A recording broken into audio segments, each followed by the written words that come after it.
Gaminame orkaitėje keptą antį su obuolių įdaru ir svogūnų ir džiovintų slyvų padažu. Pirmiausia, pasigaminkime įdarą. Nulupame svogūnus ir obuolius. Jos supjaustome kubeliais. Kubeliai turi būti ne mažesni negu 2 cm skersmens. Į keptuvę sudedame sviesto, obuolius, svogūnus ir čiobrelius. Pagardiname druska ir pipirais. Įdarą apkepiname, bet netroškiname. Obuoliai turėtų būti kieti.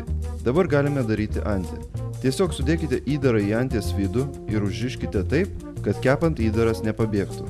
Antį įtriname žolelėmis, tarkuotų imbierų ir česnaku. Apibarstome pipirais ir druska. Įvyniojame į plėvelę ir paliekame šaldytuve apie 1,5 valandos. Įkaitiname orkaitę iki 220 laipsnių. Dedame antį į kepimo skardą ir į orkaitę. Kepame, kol apskrus anties viršus. Dabar sumažiname temperatūrą, nupilame riebalus, antį įvyniojame į foliją ir dar kepame apie valandą, 170 laipsnių temperatūroje. Kol antis kepa, pasigaminkime padažą. Sutarkuojame apelsino žievelę, dedame į puodą česnako, imbiero ir tarkuotą apelsinų žievelę. Pilame išspaustas šviežias apelsinų sultis.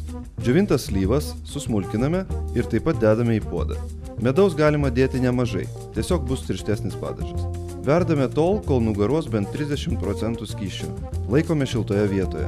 Antis iškepė. Nuimame foliją ir dar apskrudiname ją orkaitėje apie 10 minučių. Odelė bus traškesnė. Supjaustome į 8 dalis, užpilame padažu ir valgome su bulvėmis ir šviežiomis daržovėmis. Skanaus, Linas.